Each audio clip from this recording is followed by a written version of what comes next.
sabe que tem um carinho pessoal também, não é só uma questão profissional. E a gente vem hoje, então, para a gente poder conversar um pouquinho sobre informativos na parte criminal, principalmente penal e processo penal.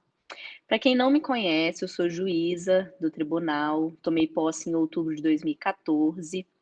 Antes eu era servidora do tribunal, então eu assessorei, inclusive, a Lília por alguns anos. Eu ficava no gabinete ajudando ela diretamente nas minutas de decisão, de sentenças.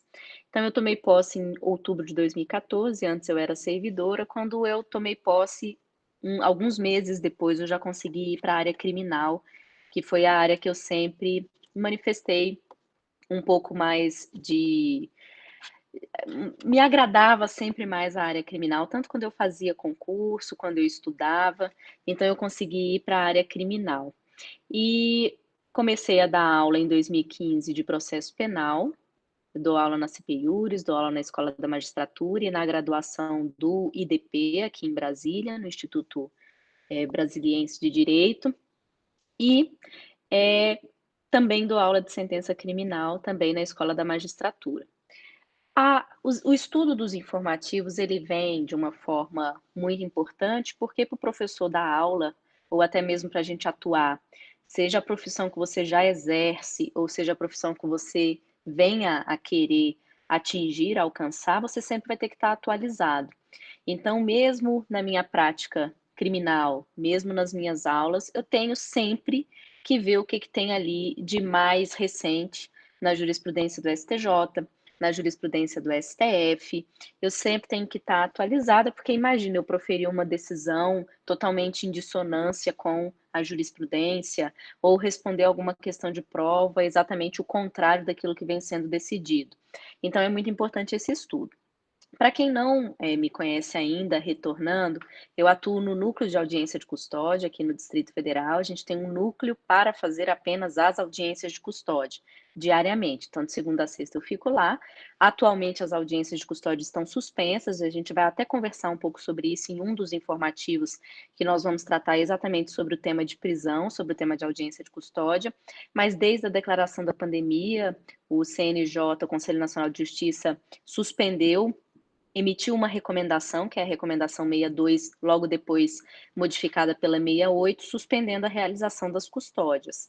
Então, estão suspensas, mas eu continuo indo para o núcleo para analisar os autos de prisão em flagrante para decidir o que vai acontecer com a situação daquela pessoa. Então, é muito comum para quem é do Distrito Federal ou já ter visto meu nome em alguma notícia sobre soltar ou prender alguém, algum caso de repercussão, porque querendo ou não a gente recebe casos de repercussão no núcleo, e diariamente são proferidas decisões em situações de flagrância, e algumas delas a gente sabe que são divulgadas pela mídia, né, em toda essa questão da espetacularização do processo penal, que infelizmente há uma divulgação pelos meios midiáticos, não só de redes sociais, mas os próprios jornais locais.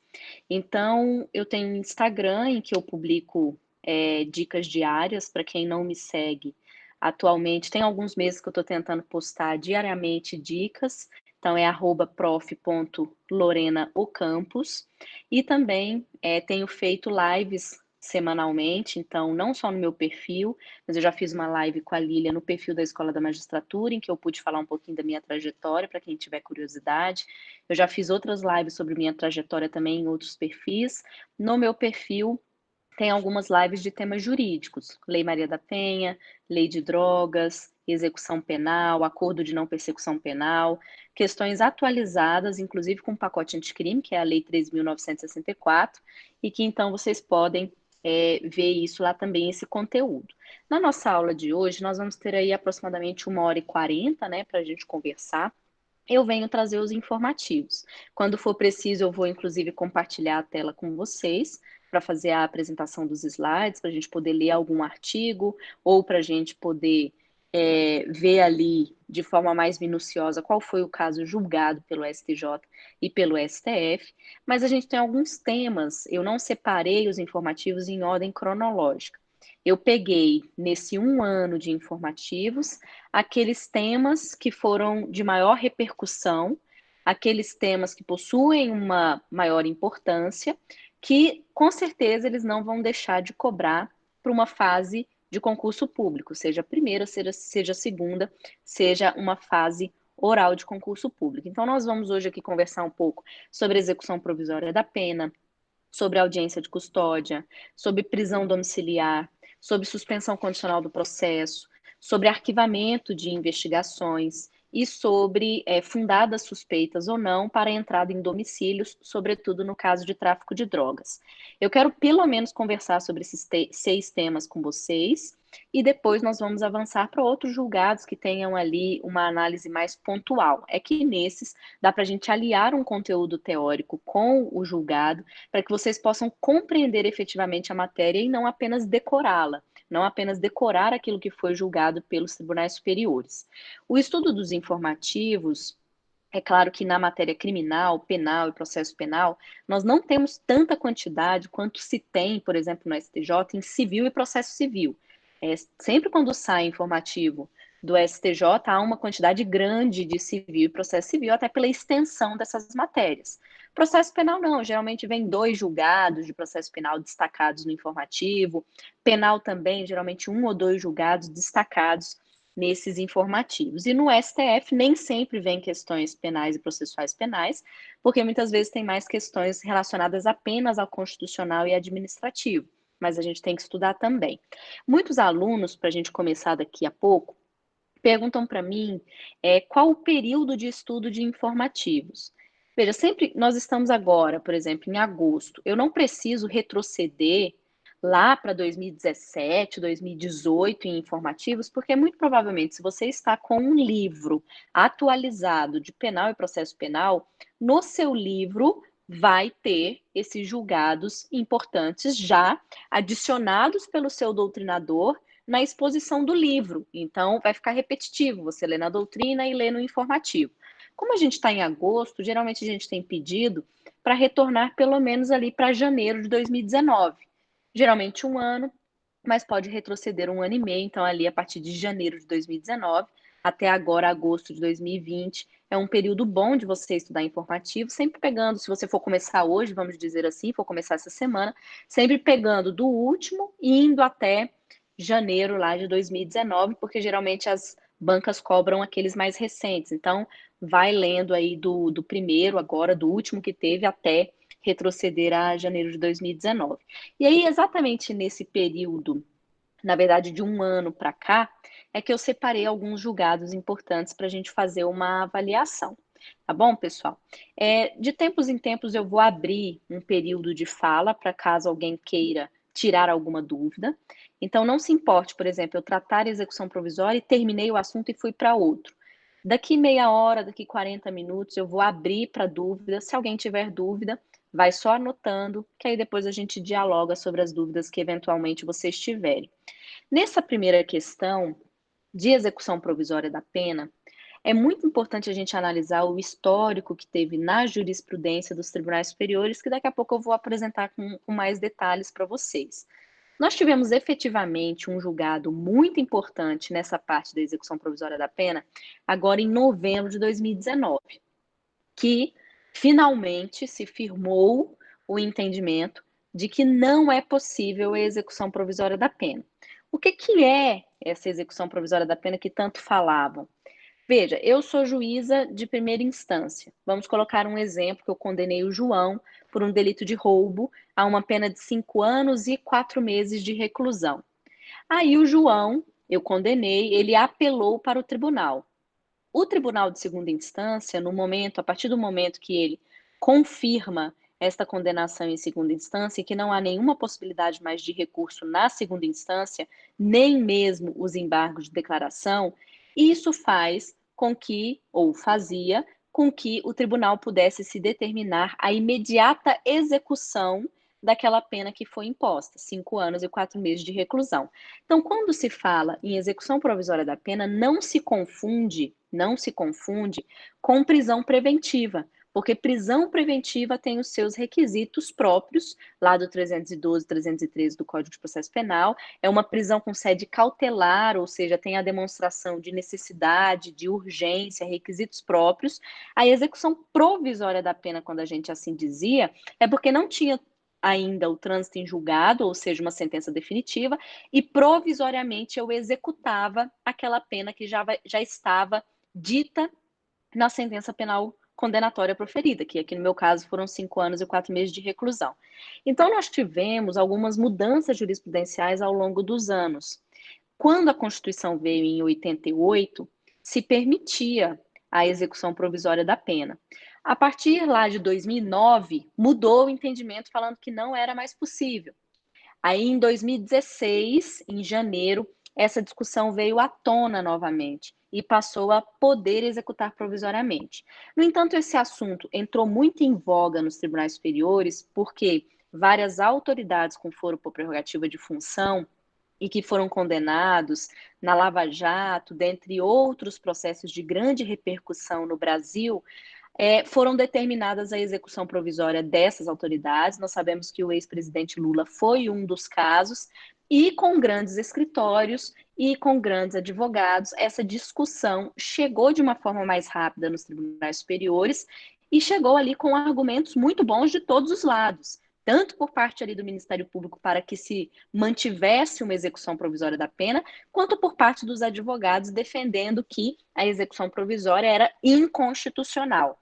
Então, isso chegou muito forte e chegou para a discussão dos ministros lá no STF de uma forma muito contundente, e isso já vinha sendo discutido desde 2016, mas até então, desde janeiro de 2016 até novembro do ano passado, era possível a execução provisória da pena. Quando foi dia 7 de janeiro, ou 7 de novembro, perdão, do ano passado, finalmente o STF se reuniu para julgar algumas ações declaratórias e ADINs que tinham a respeito dessa matéria. E foi novamente um julgado apertado, porque foi um julgado 6-5. Então, em nenhum desses momentos foi um julgado unânime ou um julgado com voto disparado. Não, 6-5. Mas se fechou a questão em novembro do ano passado, dizendo então que não ia ser possível a execução provisória da pena. Então, o que hoje você tem que levar para a sua prova? Que não é possível a execução provisória da pena. E aí, só para demonstrar aqui para vocês, acredito que estejam me vendo, eu estou apresentando, aqui está o histórico. Então, até fevereiro de 2009, o STF entendia que era possível a execução provisória da pena. Nós tínhamos um julgado de plenário no HC 68726. Quando foi em fevereiro, mudou o entendimento. Então, até fevereiro de 2009 não era possível, depois mudou o entendimento. O mais importante para a gente são os dois últimos tópicos. Em fevereiro de 2016, esse foi um HC paradigmático, que o 126292 retornou para a primeira posição, dizendo que era possível a execução provisória da pena. Então, toda a questão de várias autoridades com foro passaram por esse caminho de 2016 até o ano passado. Quando foi em novembro de 2019, finalmente o STF julgou as ações declaratórias de constitucionalidade 43, 44 e 54 e decidiu, então, por firmar a segunda posição de que não tem como executar provisoriamente, só pode ser uma decisão definitiva mesmo. Então, toda a jurisprudência que antes tinha sido firmada e que tinha sido divulgada em informativos anteriores, então nós temos alguns informativos ultrapassados. Lá nos informativos 814, 842, 582 do STJ, também 595, 581 do STJ, todos esses informativos estão superados e o que a gente tem que levar em consideração é o informativo 958, que trouxe esse julgado de novembro de 2019, dizendo que é proibida a chamada execução provisória da pena. E nós temos alguns argumentos contrários, esses sim são os argumentos que a gente tem que chamar a atenção, porque agora não é possível. Então, levou-se em consideração que quando a Constituição Federal diz, no seu artigo 5º, que ninguém será considerado culpado até o trânsito em julgado da sentença penal condenatória, isso não deixa margem para nenhuma dúvida, nenhuma interpretação, como era feita a respeito de análise de fato ou não, recurso com efeito suspensivo ou não, como se fazia essa análise. Se a Constituição diz trânsito em julgado, então, para executar a pena, temos que ter uma decisão definitiva. temos que ter o trânsito em julgado. Interpretar de forma diversa significa ferir o princípio da presunção de inocência, que é um princípio com sede constitucional, ok? Então, nós temos que levar em consideração isso. O que eu chamo a atenção, retornando aqui para a nossa exposição, o que eu chamo a atenção, pessoal, é que isso foi em novembro do ano passado, tudo bem? Novembro de 2019. Por que eu estou trazendo de novo esse tema? Porque em dezembro de 2019, todo mundo sabe que nós temos a Lei 13.964 de 2019, chamada de pacote anticrime, ou chamada de lei anticrime, que foi sancionada em dezembro, bem ali no Natal, e entrou em vigor no dia 23 de janeiro de 2020. Então, este ano, pouquíssimo tempo, os tribunais ainda estão interpretando essas normas modificadas, tanto no Código Penal, Código de Processo Penal, legislação extravagante. Nós temos uma diversidade de legislações que foram alteradas. E aí, o que nos traz e chama aqui a atenção para você ter cuidado, aliando o estudo do informativo com o estudo da lei, é que veio o pacote anticrime e trouxe a possibilidade de execução provisória da pena no tribunal do júri. Então, olha o que diz, vamos voltar aqui, você, se tiver com o Vademecum, também pode abrir. Olha o que diz o artigo 492 do Código de Processo Penal. Lá no inciso 1, na linha E, olha o que diz. No momento lá do plenário do Tribunal do Júri, quando o juiz estiver proferindo a sentença condenatória de acordo com a votação dos jurados, não é isso? Os jurados vão lá para a sala secreta com votos dos 7 jurados. Vamos supor que eles decidiram por condenar o réu no homicídio. E aí o juiz foi proferir a sentença. No momento que o juiz presidente proferiu a sentença, ele tem que cumprir as determinações do 492. E aí vem o inciso 1 e a linha E e diz assim: mandará o acusado recolher-se à prisão em que se encontra, no caso de condenação a uma pena igual ou superior a 15 anos de reclusão. Determinará a execução provisória das penas, com expedição do mandado de prisão e, se for o caso, sem prejuízo do conhecimento de recursos que vierem a ser interpostos. Então, olha o que o Código de Processo Penal trouxe. Claro que numa situação específica, né? Quando a gente se falava de execução provisória da pena, que antes era possível, era em qualquer caso. Era um furto, era um roubo, era um homicídio, qualquer caso. Só que a partir de novembro vedou-se a execução provisória da pena em qualquer caso. Mas aí veio o pacote anticrime e no 492 permite a execução provisória da pena no caso do tribunal do júri, quando na segunda fase o juiz presidente profere uma condenação de acordo com a decisão ali dos jurados na sala secreta, e ele verifica que aplicou uma pena superior a 15 anos. E aí ele pode determinar, ali no momento daquela sentença, que aquela decisão seja imediatamente executada.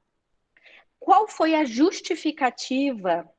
Qual foi a justificativa do projeto de lei, do pacote anticrime, para dizer que a situação do Tribunal do Júri seria diversa, né? Seria diferente das demais? Nós sabemos que o Sérgio Moro participou da elaboração desse projeto, além de vários outros ministros à época, juristas da época, e uma das justificativas apresentada por ele nessa questão foi o fato da soberania dos veredictos. Então, nós sabemos que o Tribunal do Júri é uma instituição prevista na Constituição Federal, e na Constituição Federal nós temos alguns princípios aplicáveis ao Tribunal do Júri, dentre eles a soberania dos veredictos.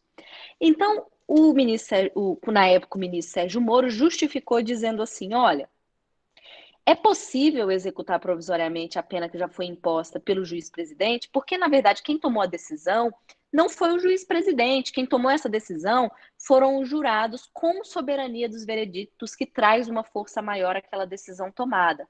Porque em sede de apelação, quando a gente lê o 593, inciso 3º, alíneas, para justificar uma alteração do julgado no tribunal do júri, É mais difícil de se alterar o julgado na decisão dos jurados, seria apenas com uma, vamos dizer assim, anulação com um novo julgamento, que é a linha D.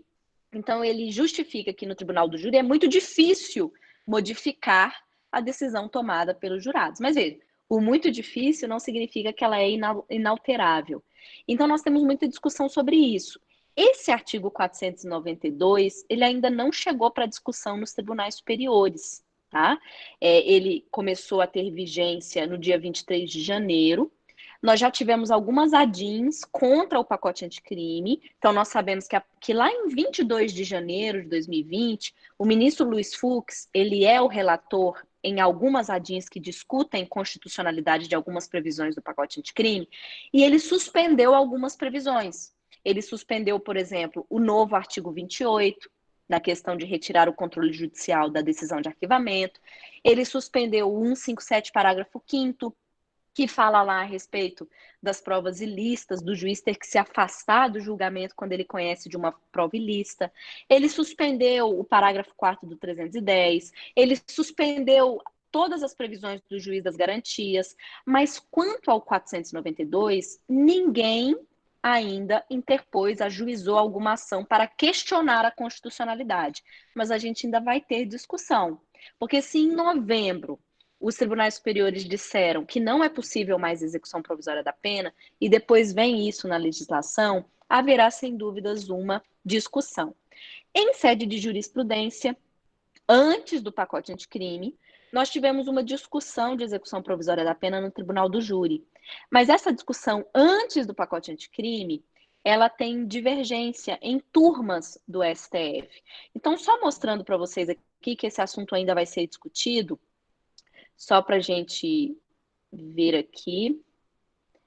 Veja que nós temos a segunda turma do STF, no dia 19 de novembro de 2019. Então, veja só, 19 de novembro de 2019.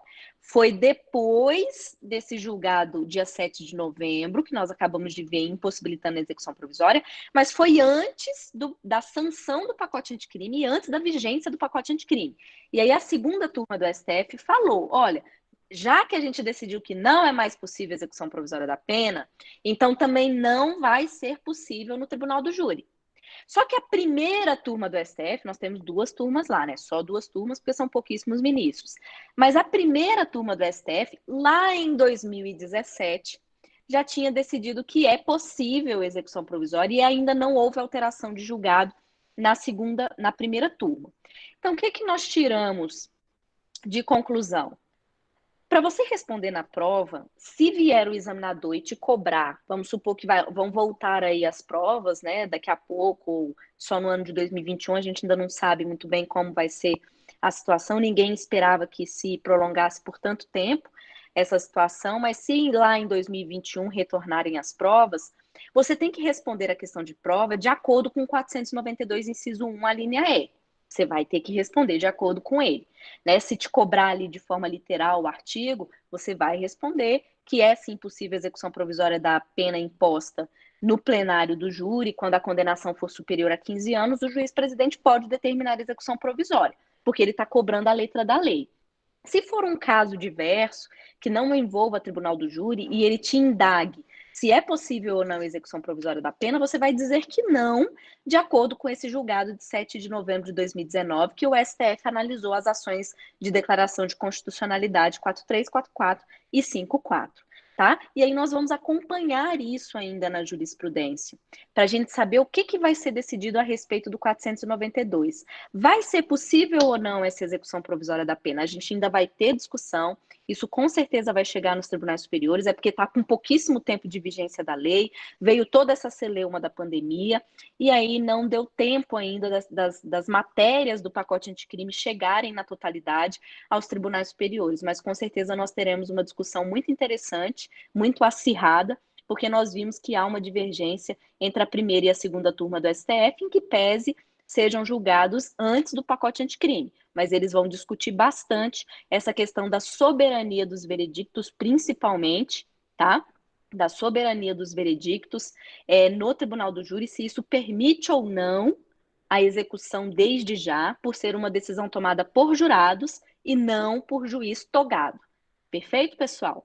Esse foi o nosso primeiro julgado, a nossa primeira exposição, que você pode ver que envolve um histórico de jurisprudência, envolve o STF e o STJ, e envolve a Lei 13.964 de 2019, que é o pacote anticrime. Encerrando essa exposição, então, a cada exposição, eu abro aqui 2 minutos. Alguém tem alguma dúvida a respeito de execução provisória da pena ou ficou alguma dúvida sobre esses primeiros julgados que eu citei com referência à execução provisória da pena? Se tiver, pode ou falar no chat comigo, ou então pode também abrir o áudio, que a gente pode abrir o áudio para vocês comentarem. Não?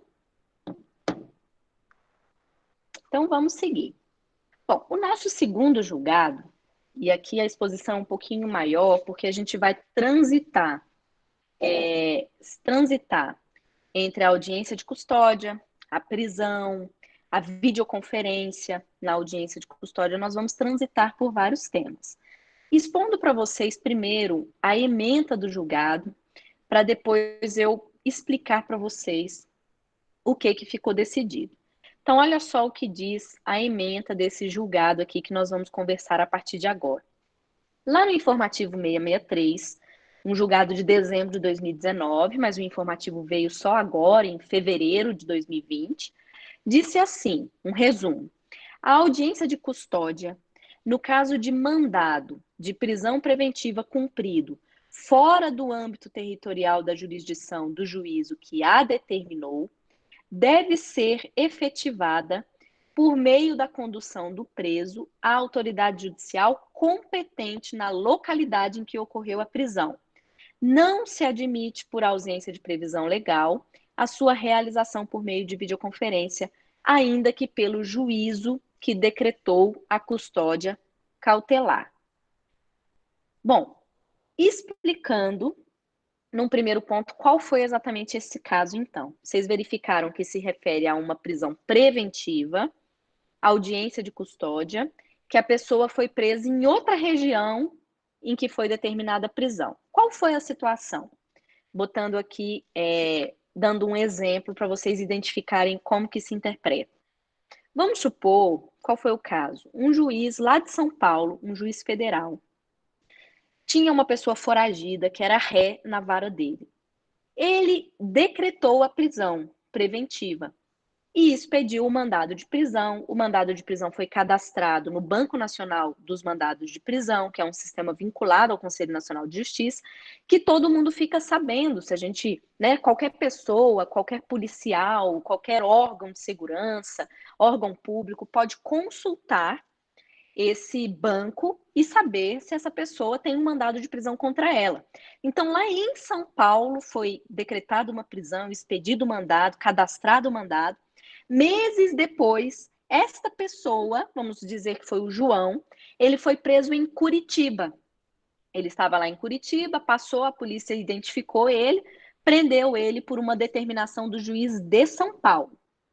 Quando a juíza de Curitiba ficou sabendo da prisão, ela comunicou o juiz de São Paulo e falou: ó, juiz de São Paulo, eu tô com um preso seu aqui.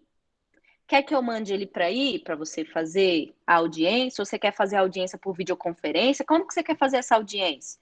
Aí o juiz de São Paulo: não vou fazer a audiência por videoconferência. Faz você aí a audiência presencial com o meu preso. Não tem por que eu fazer. E aí, o que nós tivemos? Um conflito. A juíza de Curitiba não queria fazer a audiência, queria que o juiz de São Paulo fizesse a audiência por videoconferência, e o juiz de São Paulo se negava a fazer a audiência por videoconferência, entendendo que a juíza de Curitiba poderia fazer a audiência presencial. E aí esse conflito entre os juízes chegou até o STJ para resolver a questão. Veja que eu estou tratando de um momento de normalidade, porque esse julgado foi em novembro de 2019. Então, vamos fingir que não estamos na pandemia, que seria plenamente possível uma apresentação pessoal, tá bom? Então, vamos colocar num tema de normalidade, que é a regra que a gente vai responder para a prova, a não ser que ele especifique se tratar de uma emergência sanitária como a que nós estamos vivendo. Então, numa questão de normalidade, quando esse tema chegou para o STJ falou assim: juíza de Curitiba, é você que vai fazer a audiência presencial.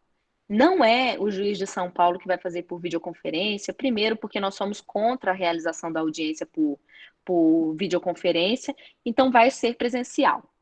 E o que, que nós temos aqui de teoria para a gente conversar, para a gente poder compreender essa hipótese? Que aqui sim é um momento crucial da nossa aula. Quando a gente fala de audiência de custódia, nós temos aqui, veja, a Convenção Americana de Direitos Humanos, ela diz assim: toda pessoa presa ou detida ou retida deve ser conduzida sem demora à presença de um juiz ou outra autoridade e autorizada por lei a exercer funções judiciais. O Pacto Internacional sobre Direitos Civis e Políticos tem a mesma redação. Por isso que a gente faz a audiência de custódia desde 2015. Por que desde 2015? Porque a gente estava dando cumprimento a essas normas de direito internacional. A gente estava dando cumprimento a tratados e convenções de direito internacional que nós somos signatários desde 2015, tudo bem? E que nós somos signatários desde 1992 e que nós precisamos apresentar pessoalmente esses presos que foram, então, recolhidos à carceragem, seja por uma prisão em flagrante, seja por uma prisão preventiva, tá certo? Então, desde 2015, a gente faz audiência de custódia.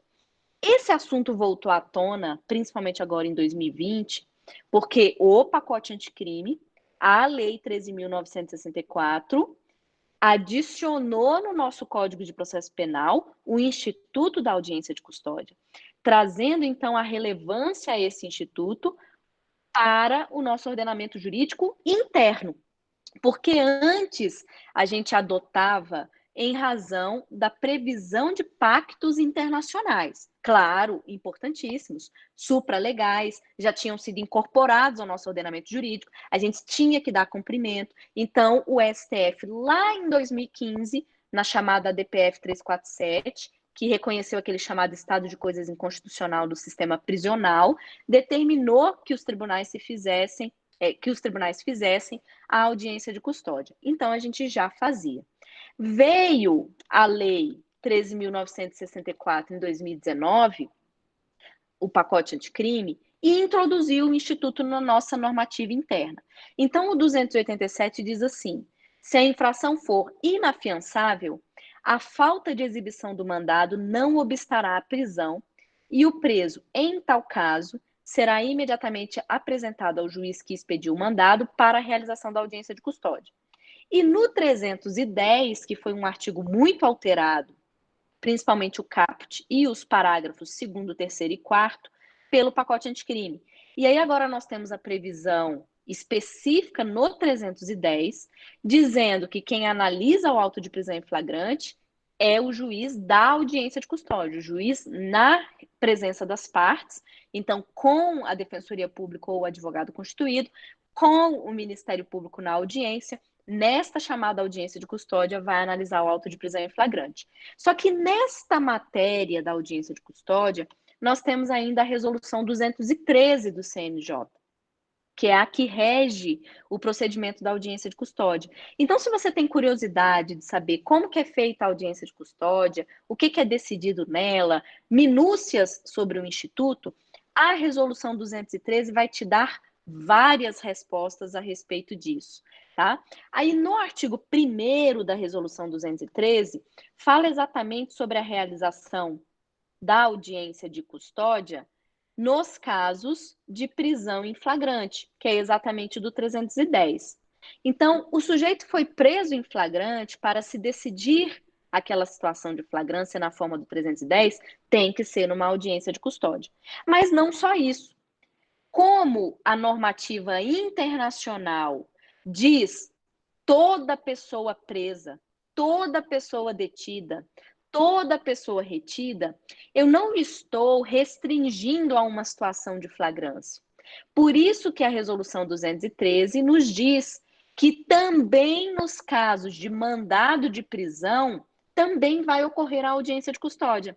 Então, olha o artigo 13. A apresentação à autoridade judicial no prazo de 24 horas também será assegurada às pessoas presas em decorrência de cumprimento de mandado de prisão, cautelar ou definitiva, ou seja, uma prisão temporária, uma prisão preventiva, uma prisão para início definitivo da pena que foi imposta na sentença e a execução penal está mandando ele cumprir a pena. E aí foi expedido um mandado de prisão para ele iniciar o cumprimento da pena, porque ele não se apresentou espontaneamente.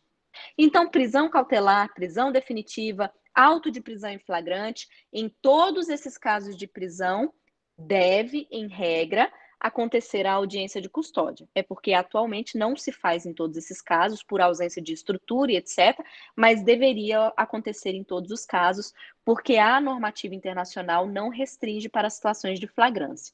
Então, quando eu leio com você este informativo 663 do STJ, não estranhe se falar em audiência de custódia no caso de mandado de prisão preventiva, porque sim, a audiência de custódia também deve ocorrer para cumprimento de mandado de prisão preventiva. Então, voltando ao exemplo, era um mandado de prisão preventiva, de uma prisão decretada e determinado mandado pelo juiz de São Paulo, e a pessoa foi presa em Curitiba. E aí ficou essa celeuma sobre quem realizar essa audiência de custódia. O STJ decidiu que quem vai realizar a audiência de custódia é a juíza de Curitiba. Mas por que a juíza de Curitiba? Para a gente poder compreender. Porque a regra da audiência de custódia é a apresentação pessoal. E quando se fala no mandado de prisão preventiva, a finalidade da audiência de custódia não é decidir o mérito da prisão, é verificar se os direitos fundamentais da pessoa presa foram respeitados desde a detenção dela até a chegada na frente do juiz. Então, vamos tratar duas situações diferentes para vocês compreenderem. Primeira situação, a prisão em flagrante. Vamos supor que o Pedro foi preso em flagrante ontem por um delito de roubo. Ele foi apresentado para mim hoje no núcleo de audiência de custódia aqui do Distrito Federal. Então, o Pedro estava, vamos supor, na minha frente, pessoalmente. Neste momento da audiência estava o Ministério Público comigo, a Defensoria Pública, vamos supor que ele não tinha advogado constituído, tudo na forma do caput do 310. E ele foi apresentado no prazo determinado lá pelo artigo 310, em até 24 horas. Ele está lá na minha frente. Quando ocorre uma situação de auto de prisão em flagrante, eu tenho que analisar o mérito daquela prisão. Porque aquela situação de flagrância, ela não pode perdurar no tempo. Eu tenho que analisar se aquele flagrante é regular, porque lembra, né?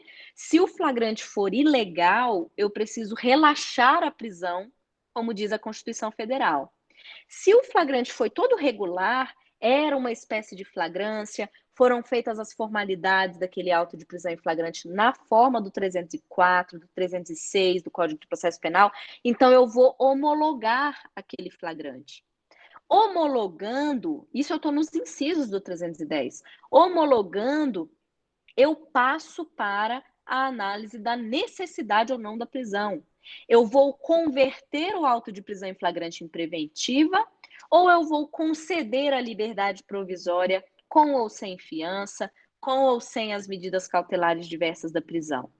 Só que na audiência de custódia, eu não analiso só esse mérito, eu analiso os direitos fundamentais. Será que aquele preso, o Pedro, que me foi apresentado, será que ele sofreu alguma agressão quando ele foi detido? Né? Recentemente a gente teve muita divulgação sobre isso, sobre agressões policiais, não só no Brasil, como nos Estados Unidos. Nós temos várias pesquisas, isso eu estou falando de forma empírica, eu estou falando estatística, eu estou falando pesquisa, de que ainda há uma questão de abuso policial estrutural nas nossas polícias, no Brasil também. Então, eu estou verificando se desde aquele momento que ele foi detido e por todos os locais que ele passou, na viatura, na delegacia, na carceragem da polícia, na carceragem do fórum em que vai ser feita a audiência de custódia? Será que em algum desses locais que ele passou, ele sofreu algum abuso policial? Ele sofreu alguma tortura, maus tratos? Ele foi colocado em alguma situação de constrangimento perante a mídia, perante alguém?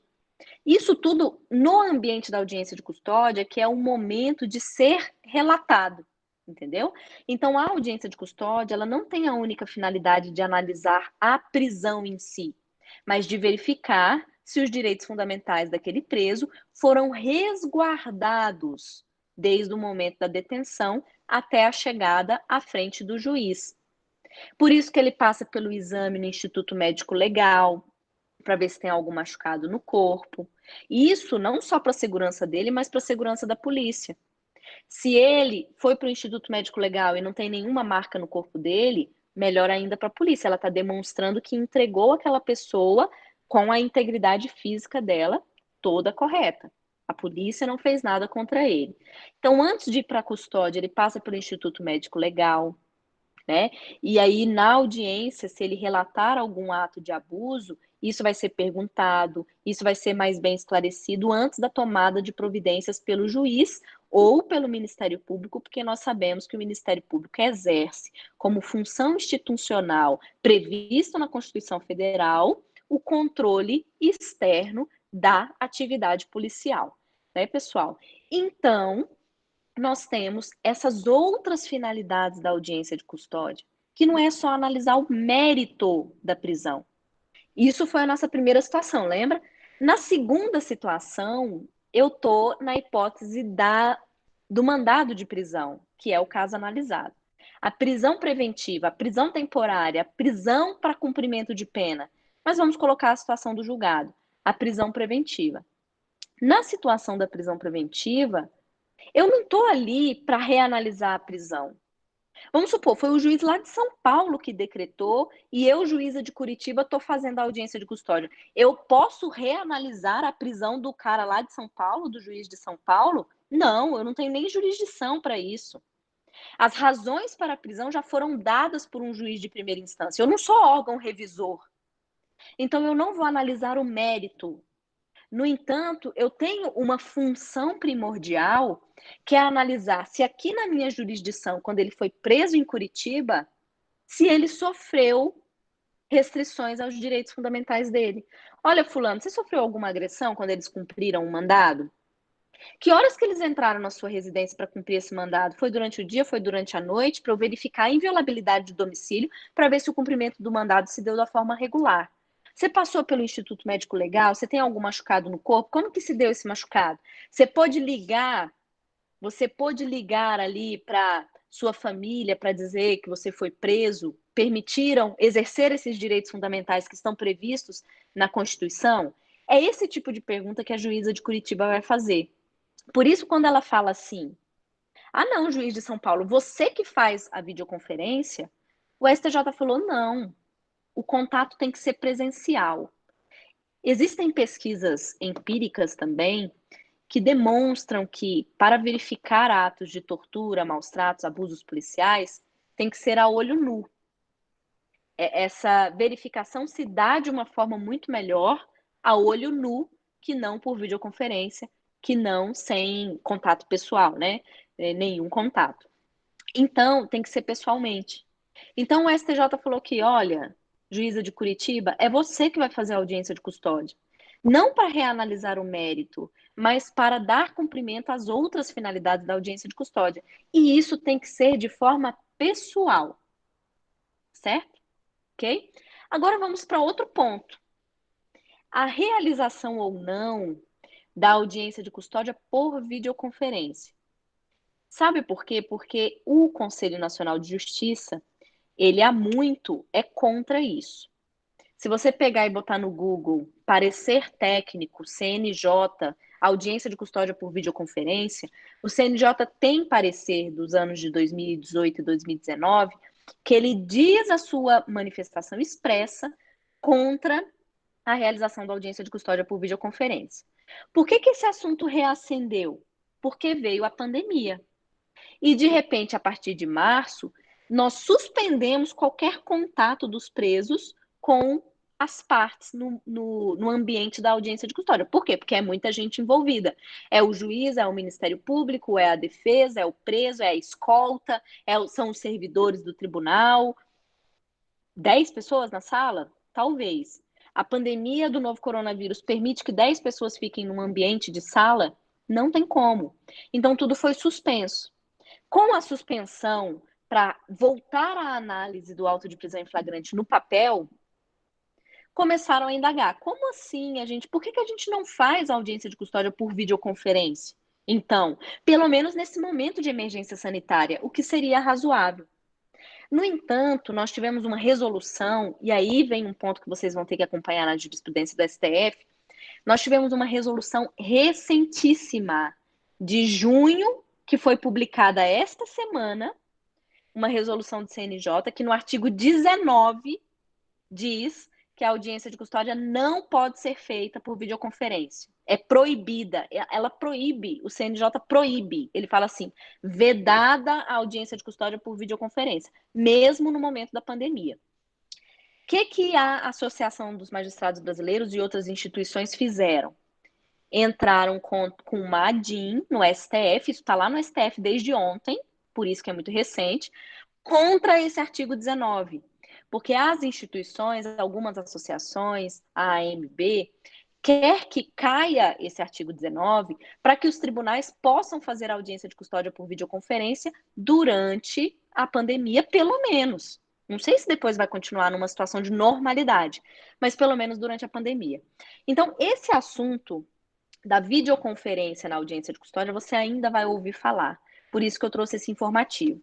Em âmbito de informativo, que foi julgado numa situação de normalidade, o STJ foi claro. A gente não concorda com a videoconferência na audiência de custódia, tem que ser o contato pessoal. Por isso, aquela decisão que nós vimos quanto ao juiz de São Paulo e juiz de Curitiba, até porque a juíza de Curitiba não vai reanalisar a prisão, ela vai o quê? Verificar se os direitos fundamentais daquele preso foram, então, resguardados desde o momento que ele foi detido para cumprimento daquele mandado de prisão preventiva. Agora, numa situação de pandemia que nós tivemos, as discussões se reacenderam.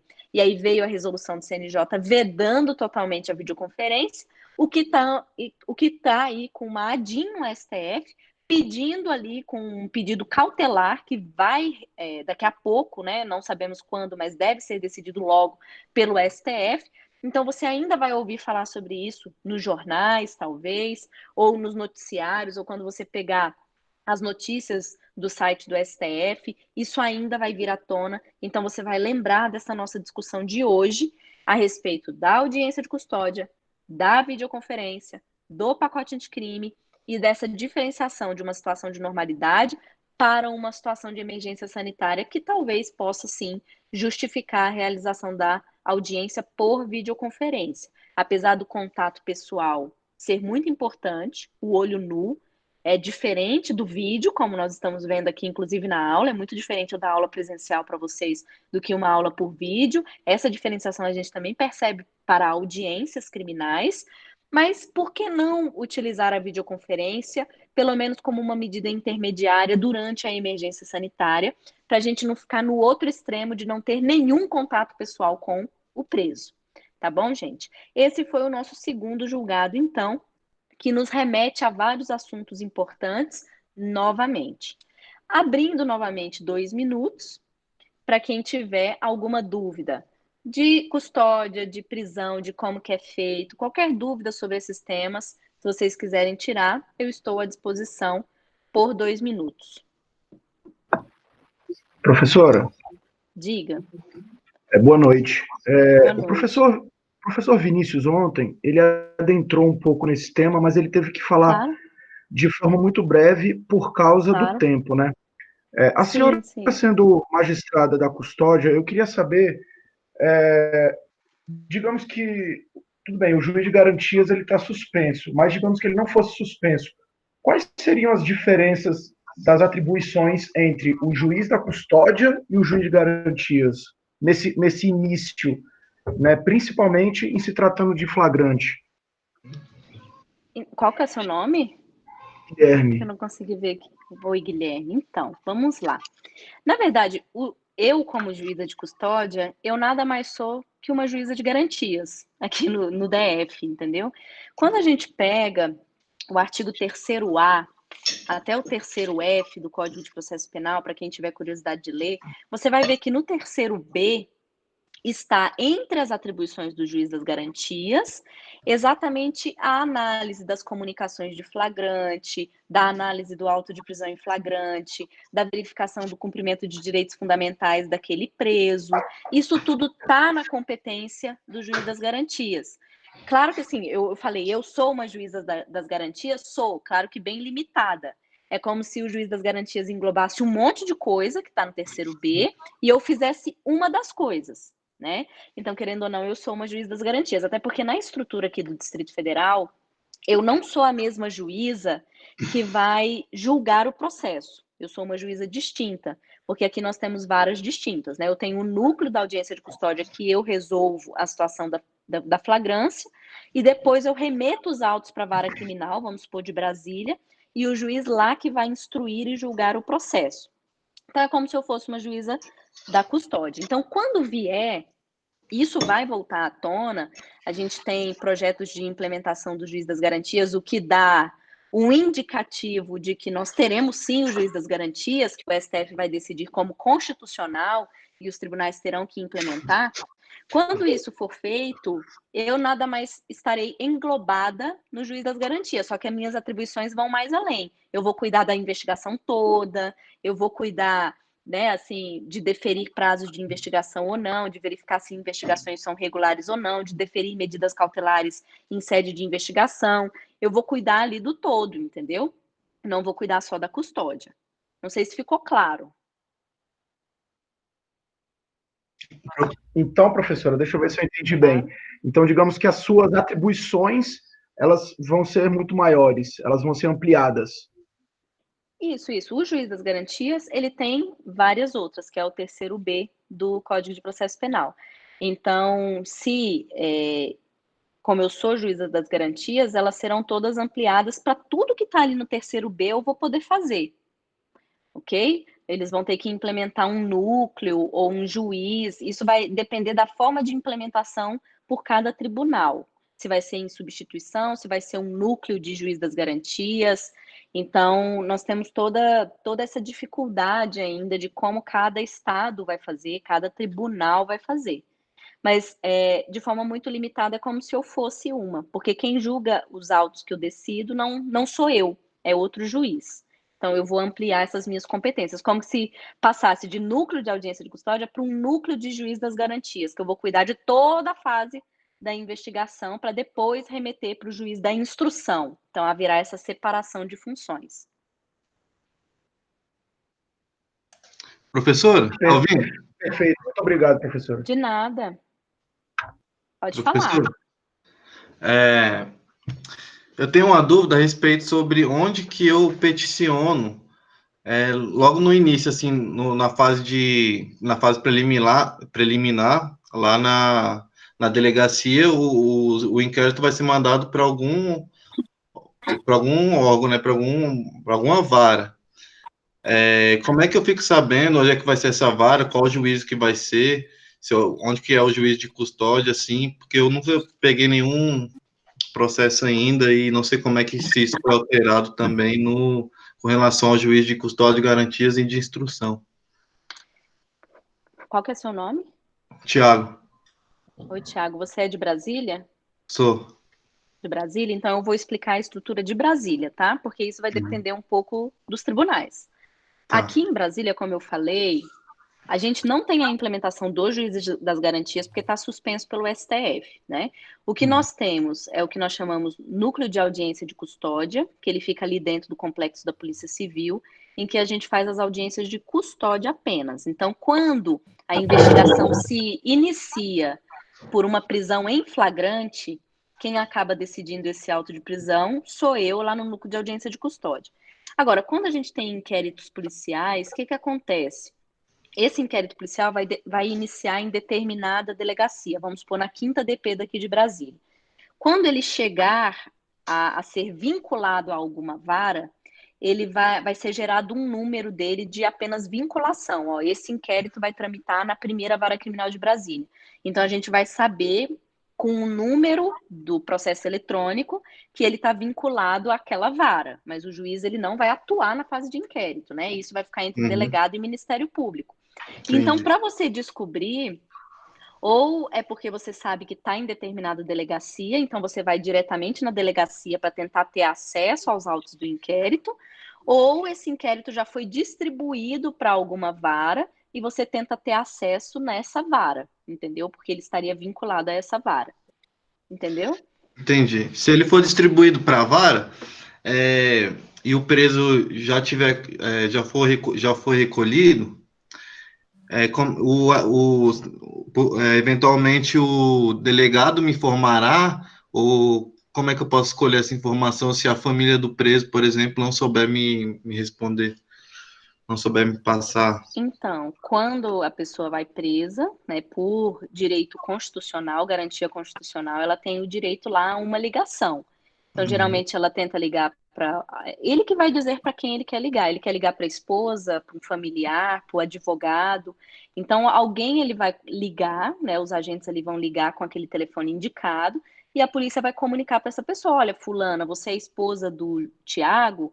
O Tiago está na 5ª DP, preso por tal delito. Então, a família vai ser comunicada a respeito daquela prisão. E aí a família pode tomar providências, indo atrás de um advogado, ou então, se não tem condições, verificando com a defensoria o que pode se fazer naquela situação. Mas ele tem, na forma da Constituição Federal, o direito de comunicar a um parente ou a pessoa indicada o local e o porquê que ele está preso. Não, mas eu estava perguntando na vara, se o processo estivesse na vara já, entendeu? Já fosse distribuído para a vara, na vara.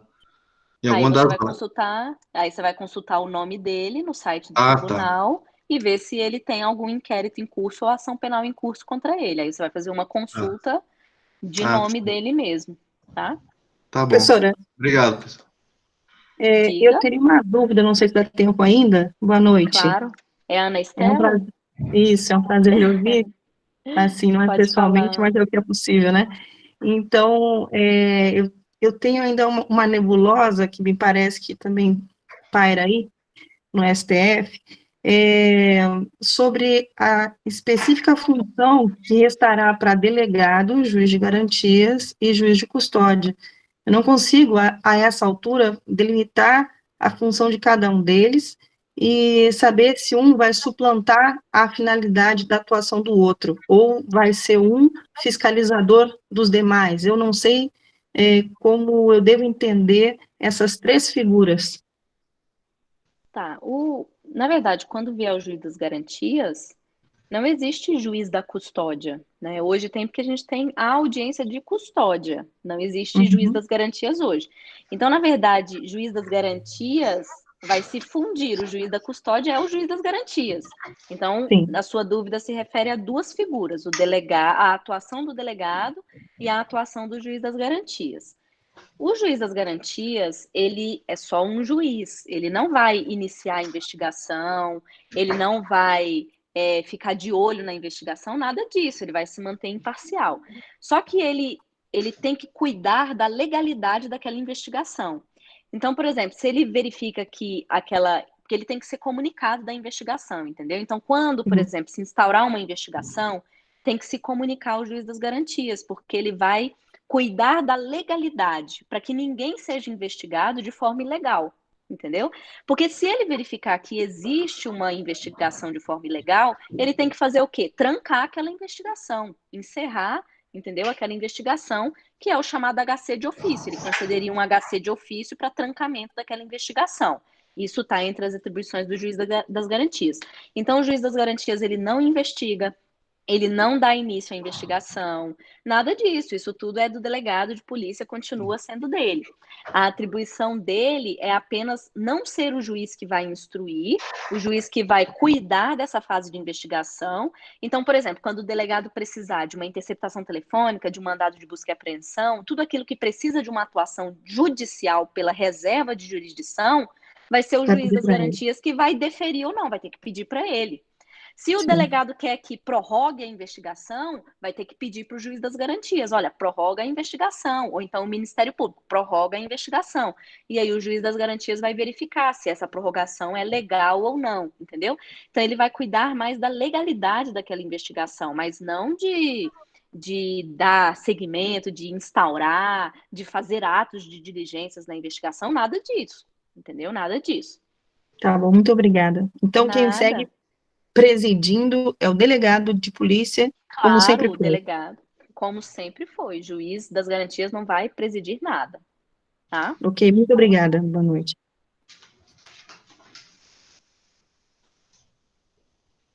Maria, eu vi o seu comentário, você falou assim, eu acho que anotei errado.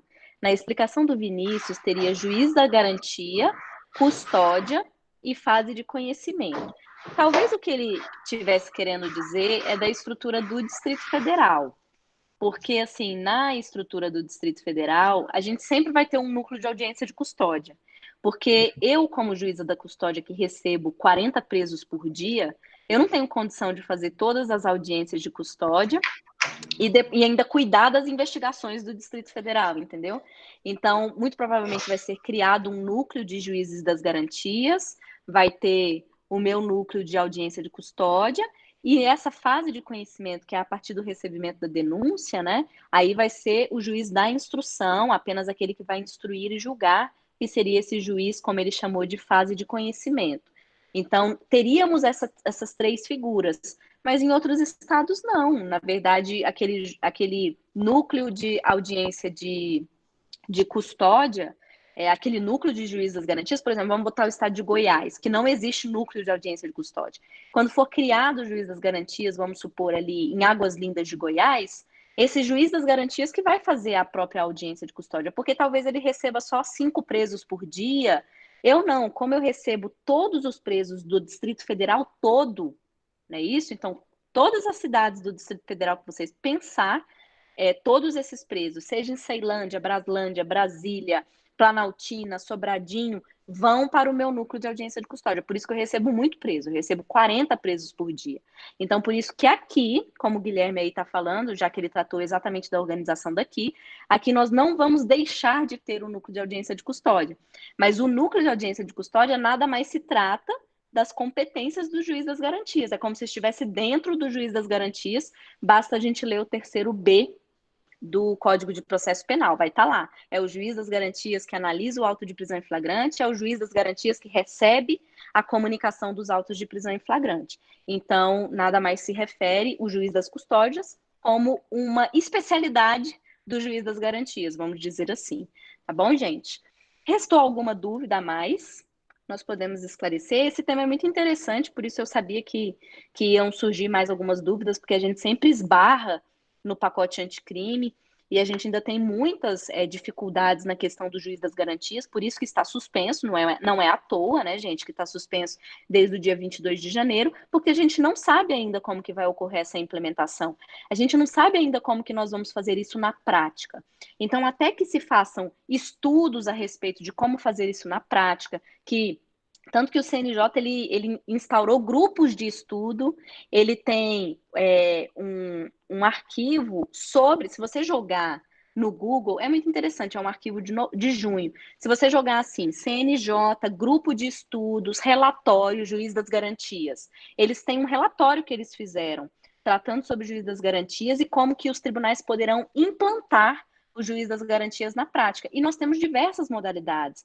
Nós temos 27 estados da federação. Nós temos estados com realidades muito diferentes. Então, provavelmente, quando for implementado o juiz das garantias, a realidade aqui no DF não vai ser a mesma do que algum estado no Nordeste, do que algum estado no Norte, do que algum estado no Sul. Até porque, né, a nossa realidade no Distrito Federal é muito diferenciada do que os outros estados. Nosso território é muito pequeno, nós temos um ótimo orçamento, nós temos instituições muito bem estruturadas para a realização das atividades. Então, isso tudo facilita a implementação de novos institutos, como foi com a audiência de custódia, como vai ser com o juiz das garantias. Perfeito, pessoal? Vamos avançar, então, para um próximo tema. O próximo tema também é muito interessante. Nós vamos falar sobre prisão domiciliar, tá? Principalmente, o que eu estou falando aqui de prisão domiciliar? A partir do artigo 317 do Código de Processo Penal, tá certo? Então, 317 do Código de Processo Penal, o instituto de quando eu substituo a prisão preventiva decretada para uma prisão domiciliar. O que isso significa? Ao invés daquela pessoa que teve a prisão decretada ficar no presídio, ela vai ficar em casa, como se presa estivesse. É por isso que muitas brincadeiras vieram nessa época de pandemia, dizendo, agora a gente está sabendo como é uma prisão domiciliar, porque está todo mundo ficando em casa, sem poder sair, etc. É isso, você vai estar com uma prisão decretada, tendo que ficar em casa, não pode sair de casa, mas você tem acesso às comodidades da sua casa. Você tem acesso ao celular, você tem acesso ao computador, mas você fica com a sua liberdade, de certo modo restrita, dentro da sua residência. E aí, antes de eu chegar no julgado, eu quero explicar para vocês um pouco o Instituto da Prisão Domiciliar, porque isso chove em prova, tá? Não só a letra da lei, do 317 até o 318B, mas alguns julgados que nós temos interpretando essa prisão domiciliar, excepcionando algumas hipóteses de prisão domiciliar, certo? No 317, trazendo aqui a nossa apresentação, só para a gente poder ler os artigos. Professor? Diga. Tem o do 317, prisão domiciliar do 317, mas tem uma outra também, não tem? Eu acho que é do... quando... não sei se é uma lei específica, mas eu tinha visto quando estava estudando uma hora, se é para gestante e para idoso, tem um outro dispositivo que trata da prisão domiciliar, não sei se é a mesma. Beleza, Thiago, a gente vai conversar um pouquinho aqui, porque o que acontece? Já vou fazer esse esclarecimento. O que a gente não pode confundir? Que eu vou trabalhar com vocês aqui nos slides, mas já antecipando um pouquinho. A gente não pode confundir 3 previsões na nossa legislação. A gente tem o chamado recolhimento domiciliar, que pode ser no período noturno, como uma medida cautelar diversa da prisão. Então, por exemplo, se você abrir o 319, tem um inciso que fala recolhimento domiciliar. Mas esse recolhimento domiciliar é quando a pessoa está solta, em liberdade provisória, e uma das condições para ela cumprir durante a liberdade é se recolher no domicílio dela no horário informado. Então, eu posso lá dizer assim, Pedro, você vai ser colocado em liberdade, mas como você praticou esse furto no repouso noturno, de madrugada, então eu vou determinar para você, para a gente impedir que você pratique novo furto nessas condições, que você todo dia, 10 horas da noite, esteja em casa e você só vai poder sair de casa a partir de 6 horas da manhã para poder ir para o seu trabalho de manhã. Então, eu estou te soltando com um recolhimento domiciliar no período noturno de 10 horas da noite até 6 da manhã. Então, primeiro, dos 3, recolhimento domiciliar noturno não é prisão domiciliar. Nós não podemos confundir. Dentro de prisão domiciliar, nós temos a referência a essa expressão em 2 legislações. No Código de Processo Penal e na Lei de Execução Penal. Na Lei de Execução Penal está no artigo 117 e no Código de Processo Penal a partir do artigo 317. Na Lei de Execução Penal, o que eu tenho como prisão domiciliar? A situação de um condenado, ou seja, condenado definitivamente. Eu não estou falando de prisão cautelar preventiva, como é do Código de Processo Penal. Eu estou falando de um condenado definitivamente. Ele está cumprindo pena, uma pena definitiva, e ele chegou no regime aberto. E aí, esse regime aberto pode ser substituído por uma prisão domiciliar. Então, ao invés dele cumprir o regime aberto, na forma que o Código Penal e a Lei de Execução Penal diz, que é na casa de albergado, em que ele teria que ir para a casa de albergado todo dia, ele vai poder ficar em casa, numa prisão domiciliar, de acordo com as condições do 117 da Lei de Execução Penal. Mas veja, condenado definitivamente no regime aberto em prisão domiciliar. O que acontece é que muitos estados, e essa é a realidade do Distrito Federal, não existe casa de albergado. Aqui no DF não tem. Quando a pessoa progride do semiaberto para o aberto, como não tem casa de albergado, ela acaba caindo automaticamente na prisão domiciliar, em que ela vai estar podendo trabalhar, viver a vida dela normal e vai ter que se recolher em casa em algumas condições determinadas pelo juiz da execução do regime aberto. E aí nós chamamos de prisão domiciliar. Mas é uma situação que não está prevista no 117, mas é uma situação que ocorre na prática porque não existe a casa de albergado. Porque, de regra, o regime domiciliar na execução penal só deveria existir na hipótese do 117. Tudo bem? Agora, a última hipótese, então, não estou falando de recolhimento domiciliar noturno, não estou falando de prisão domiciliar na lei de execução penal, estou falando, então, da prisão domiciliar dentro do Código de Processo Penal. É desta situação própria que eu estou tratando. E esta prisão domiciliar dentro do Código de Processo Penal se refere, como diz o 318, de eu substituir a prisão preventiva pelo cumprimento em domicílio. Então, ao invés dessa pessoa ficar presa no presídio, ela vai ficar em casa. Então, vamos a uma situação prática que acontece. A Maria foi presa por um delito de furto. E aí ela foi levada para audiência de custódia. Eu entendi que o flagrante era regular, então eu homologuei. Na análise da prisão, vamos supor que era caso de prisão preventiva. Ah, a Maria já tinha várias condenações, ela vinha descumprindo condições anteriores, ela foi presa semana passada. Então o juiz entendeu por prender a Maria. Só que a Maria veio e, por meio da defesa dela, comprovou que ela estava grávida, comprovou que ela tem uma filha criança. E aí o juiz fez o quê? Substituiu aquela prisão que acabou de ser decretada para que a Maria não seja levada para o presídio, para que a Maria fique presa na casa dela, podendo cuidar do filho dela, porque foi isso que justificou a substituição da prisão preventiva dela por uma prisão domiciliar. Então, na hipótese do Código de Processo Penal, nós temos o artigo 317, olha o que diz ele. A prisão domiciliar consiste no recolhimento do indiciado ou acusado na residência, só podendo dela se ausentar com uma autorização judicial. Então ele fica, claro, a Maria vai ficar 24 horas na casa dela. Ela só vai poder sair da casa dela se ela tiver uma autorização judicial. Senão ela não vai poder sair. Tudo bem? E aí no 318 nós temos as hipóteses dessa substituição da domiciliar. Então nós temos aí, poderá o juiz substituir a prisão preventiva pela domiciliar quando? Então no inciso primeiro nós temos um critério de idade, ele for maior de 80 anos.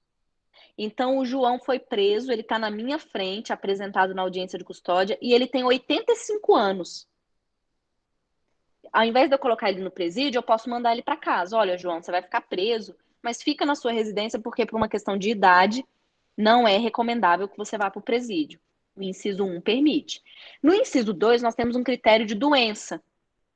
Então, aquela pessoa que está na minha frente, que eu estou analisando a prisão e que eu decretei a prisão, ela está muito doente. Ela está debilitada pela doença dela. Ela tem câncer e está no estágio avançado. Ela tem AIDS, não está se cuidando bem, tem HIV, não está se cuidando bem e precisa de um tratamento específico. Não tem como ela ficar no presídio. Então, ela está debilitada já por uma doença muito grave que ela tem. No inciso 3º, nós temos aquela pessoa que é imprescindível à outra. Então, o homem e a mulher que tem uma pessoa especial menor de 6 anos, uma pessoa com deficiência física, uma pessoa com deficiência mental. No inciso 4º, nós temos a gestante. No inciso 5º, nós temos a mulher com filho de até 12 anos de idade incompletos.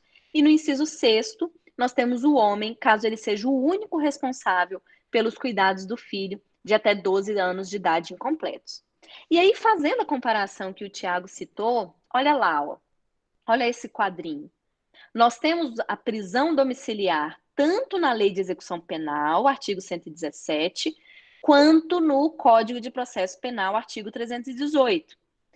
Alguns requisitos são muito parecidos, por isso que isso cai em prova, numa tentativa do examinador de te confundir. Então, ele vai dizer assim, por exemplo, é possível a substituição da prisão preventiva pela prisão domiciliar no caso que o agente seja maior de 70 anos. Não, ele tem que ser maior de 80.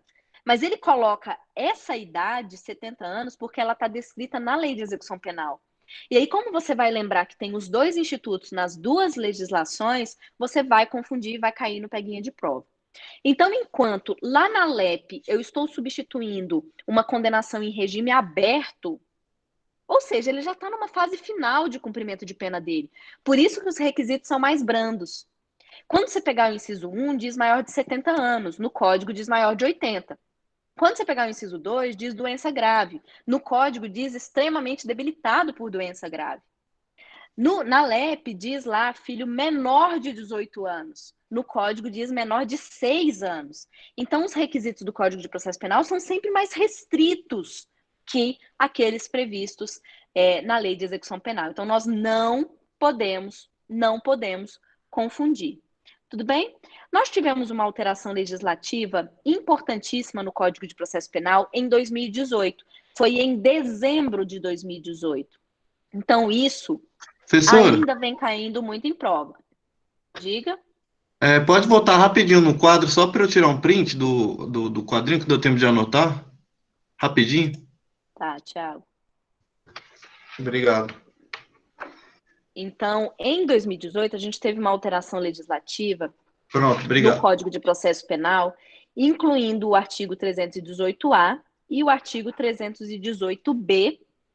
E, portanto, é o que a gente tem que tratar e é o que vem caindo em prova e se refere ao informativo que eu quero conversar com vocês.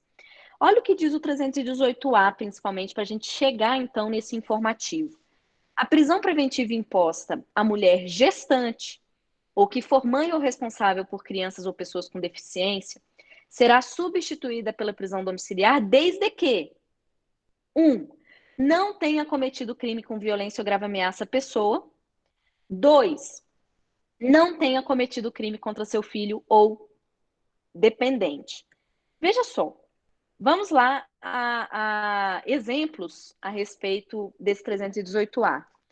Ao invés da Maria ter chegado à minha frente num delito de furto, na verdade foi um roubo. A Maria foi presa em flagrante por um roubo, ela já tinha várias anotações, eu decretei a prisão preventiva da Maria e ela veio com a justificativa de que precisa ficar em casa porque ela tem um filho de 2 anos de idade e está, portanto, dentro da previsão do 318 do Código de Processo Penal. Tudo bem, mas vem o 318-A e me fala assim, o crime não pode ter sido com violência nem grave ameaça. Então, como é um roubo, isso pressupõe que se ela então causou perigo a outra pessoa com violência, com grave ameaça, significa que ela causa risco ao dependente dela, que é essa criança de 2 anos. Então, neste caso da Maria ter praticado um roubo, eu não posso substituir a preventiva dela por uma domiciliar, porque o delito foi praticado com violência ou grave ameaça na forma do 318-A, inciso 1. Então, nós temos que ter cuidado com as vedações do 318-A, que foi incluído em dezembro de 2018. Vou dar um exemplo, que foram exemplos julgados pelo STF e pelo STJ em informativos, que é o que eu vou apresentar para vocês. Vamos supor que nós temos o caso da Joana. A Joana praticou um tráfico de drogas, ok? E aí, a Joana teve a sua prisão preventiva decretada. Ela estava intensamente praticando o tráfico de drogas. Ela era uma das líderes ali da prática do tráfico de drogas na região. E aí veio um pedido da defesa dizendo assim, nós queremos que a prisão preventiva da Joana seja substituída por domiciliar. O que a defesa alegou? Ela falou, olha, a Joana, ela tem um filho menor, então ela entra no 318 e ela não está em nenhuma vedação do 318-A, porque o tráfico de drogas não é com violência nem grave ameaça. E o tráfico de drogas, em tese, não é praticado contra dependente na forma do inciso 2, porque o tráfico de drogas não tem vítima determinada. Então, a defesa pleiteia a substituição da preventiva pela domiciliar da Joana. Aí, nesse caso, o juiz pediu um laudo da assistência social a respeito do domicílio dela e retornou o laudo dizendo que aquele domicílio da Joana era o ponto de tráfico de drogas. Então, o que o juiz fez? Indeferiu a substituição da prisão preventiva pela domiciliar, justificando que, em que pese não entrar no 318A, isso demonstra que a concessão da domiciliar causa risco para as crianças, porque elas estão no ambiente do tráfico de drogas, e a concessão da domiciliar permitiria que a Joana continuasse fazendo a traficância. Então, a primeira instância indeferiu, o Tribunal de Segunda Instância indeferiu. Quando chegou no STJ, ele falou, tá corretíssimo, nós vamos indeferir. Então, cuidado com essa situação do tráfico de drogas. Outra situação analisada pelo STF foi uma situação de armamento. A vítima, a autora do fato mulher, tinha um filho criança, mas ela guardava na residência dela um armamento enorme, porque ela estava vinculada a uma organização ali para a prática de crimes e ela que guardava as armas. E veja, crimes do Estatuto do Desarmamento não são crimes com violência nem grave ameaça. Não são crimes praticados diretamente contra o filho, contra o dependente, porque não tem vítima determinada. A vítima é a sociedade.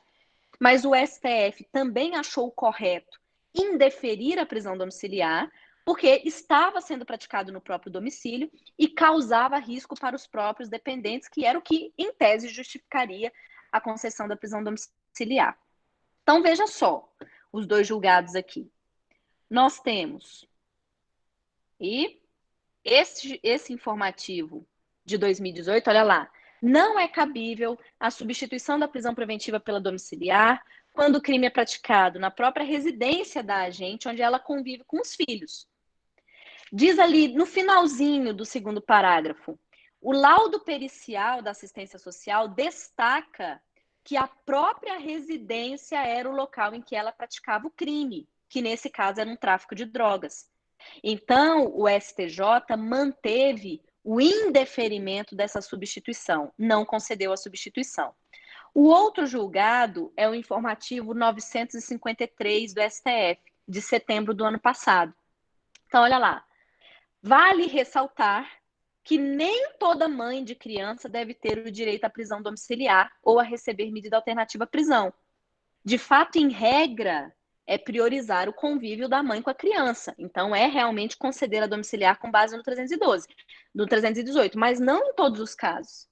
Então, nesse caso, olha lá, a mulher foi presa em flagrante com uma enorme quantidade de armamento na residência, havendo indícios ainda que ela integrava um grupo criminoso voltado ao cometimento de vários delitos graves.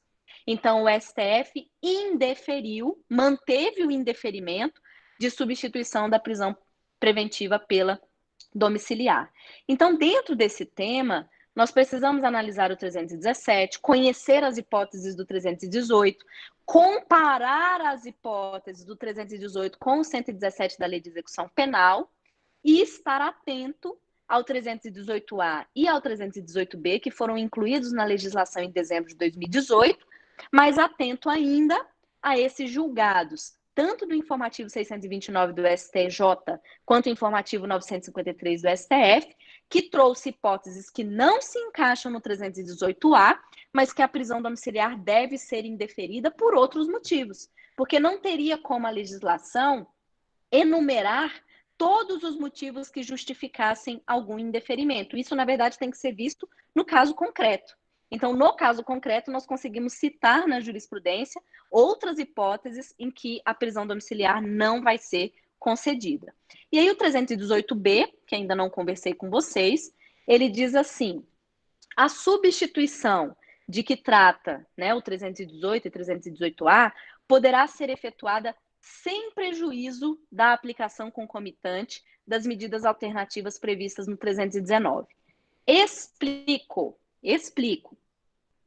o que tem lá no 319? No 319, quando a gente abre, como eu já citei aqui o recolhimento domiciliar noturno, eu tenho medidas diversas da prisão.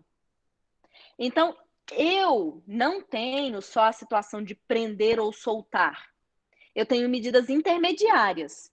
Eu posso soltar com a tornozeleira eletrônica, com o recolhimento domiciliar noturno, com uma proibição de sair da comarca, uma proibição de falar com determinada pessoa, de frequentar determinado local.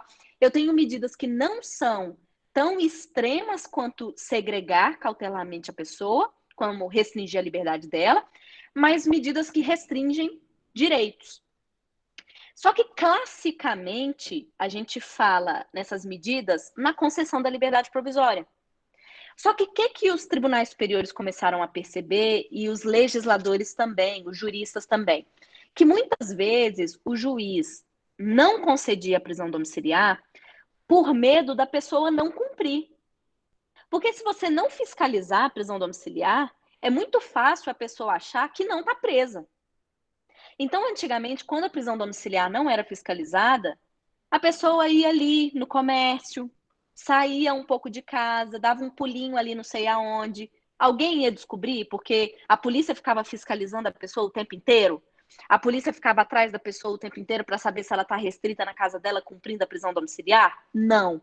Então, muitos juízes tinham medo de substituir a preventiva pela domiciliar, porque dava uma sensação naquela pessoa que ela não estava presa, porque ela estava na casa dela, ela estava no lar dela, ela dava um pulinho fora de casa e achava que estava tudo bem. Com a possibilidade da gente, na prisão domiciliar, vincular o 319, eu posso, por exemplo, colocar a tornozeleira eletrônica nela. Então, Maria, você vai poder ficar em casa, presa no seu domicílio. Então, eu estou substituindo a sua prisão preventiva neste tráfico pela prisão domiciliar, para você ficar com a sua filha, na forma do 318. Mas junto dessa prisão domiciliar, eu estou colocando a tornozeleira eletrônica em você para eu poder garantir que você vai ficar só em casa mesmo. Porque se você sair do raio da sua residência, a polícia vai ser comunicada. E aí você vai estar descumprindo a prisão domiciliar. E outras situações do 319. Eu posso ter, por exemplo, uma prisão domiciliar concedida num crime em que existe uma vítima determinada, por exemplo, a Maria estava praticando um crime contra um parente dela. E veja, se ela ficar em casa presa, em tese, ela poderia ter contato de novo com esse parente? Por telefone, por computador? Daria para ela ter contato. Então, eu posso falar para ela, olha, você vai ficar em casa, mas adicionando o 319, além de você ser fiscalizada pela tornozeleira eletrônica, você não pode entrar em contato com o João, que foi a vítima do crime. Então, não é para você ligar, não é para mandar mensagem, não é para entrar no computador e entrar em contato com ele, nada. Porque eu estou adicionando um dos incisos do 319, que é a proibição de você manter contato com essa vítima. Então, hoje em dia, eu posso aliar no cumprimento da prisão domiciliar medidas que dão efetivo cumprimento a essa prisão domiciliar, garantindo o cumprimento, garantindo uma maior segurança para a vítima e etc. Então, isso também com essas tratativas que vieram em 2018, que vieram com alterações em 2016 também, julgados importantíssimos do STF e do STJ nessa matéria de prisão domiciliar, nós verificamos mais na prática agora a substituição da prisão preventiva por domiciliares. Perfeito, pessoal? Alguma dúvida sobre medida cautelar, prisão domiciliar, sobre lei de execução penal quando se refere ao artigo 117? Ficou alguma dúvida nesse tema?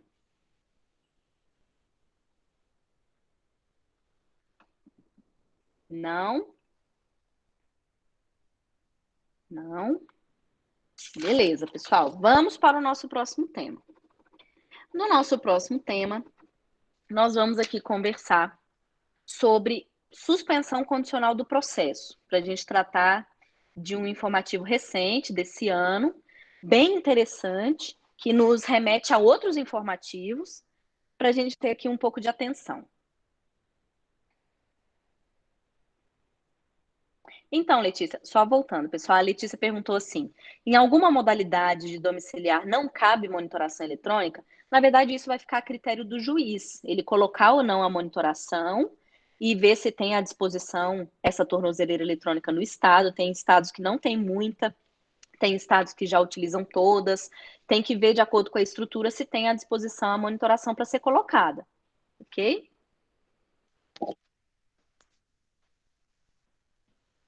A Stephanie Lorena, perguntou, diga.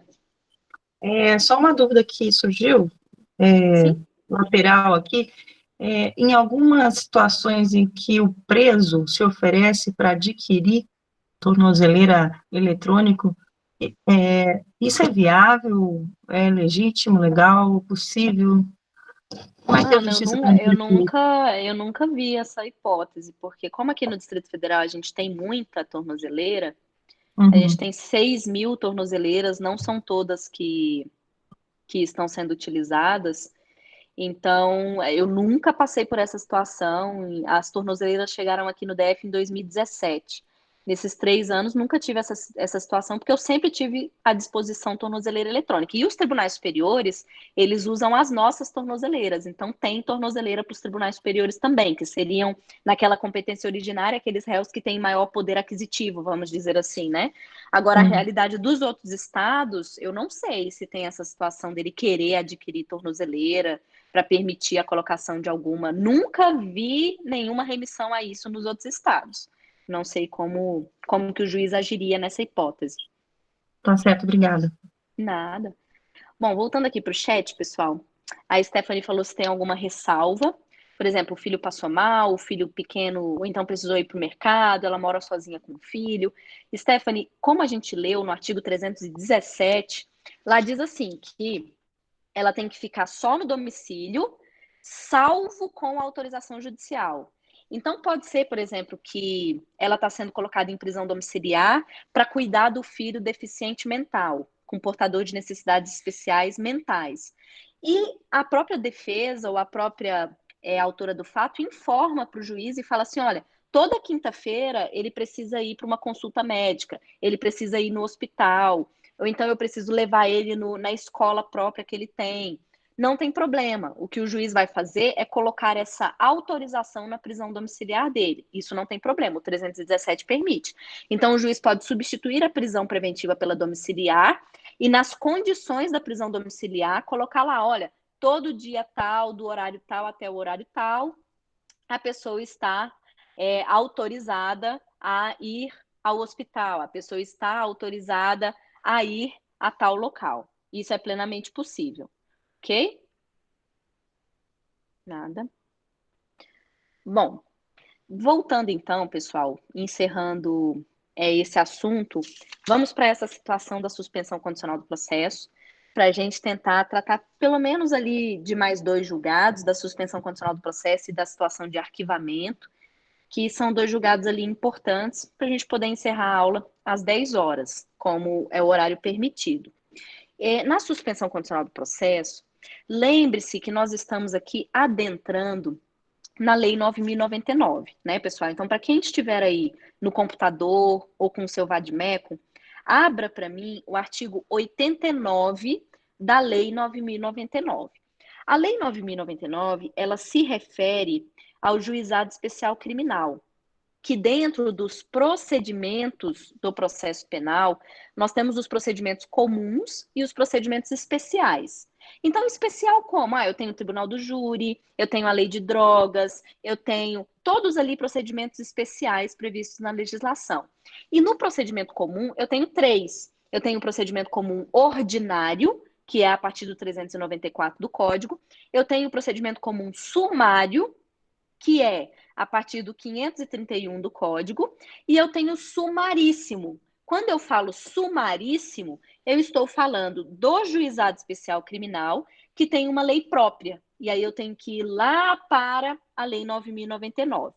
Mas a atenção que você tem que ter é que, para a concessão da suspensão condicional do processo como um benefício em favor daquele acusado, em favor daquele réu, porque como o nome está dizendo, é durante o processo, então o processo está em curso, o processo ficará suspenso para que ele cumpra condições nesse benefício da suspensão condicional do processo para ele ter a extinção de punibilidade dele e não seja condenado. Não é isso? Então, ocorre uma suspensão do processo. Mas apesar, olha essa observação, apesar do Instituto da Suspensão Condicional do Processo estar previsto na Lei 9.099, a suspensão condicional do processo não se aplica só no procedimento comum sumaríssimo. Ela pode existir no sumário, ela pode existir no ordinário. Por quê? Porque para a concessão da suspensão condicional do processo, como está aí no artigo 89, o que eu levo em consideração é a pena mínima do delito. Então, vamos a exemplos. Para eu determinar o procedimento que vai ser utilizado durante o processo, eu tenho que utilizar a pena máxima. Então, professora, o roubo tem uma pena de 4 a 10 anos. A pena máxima é de 10 anos, então o procedimento é o procedimento comum ordinário.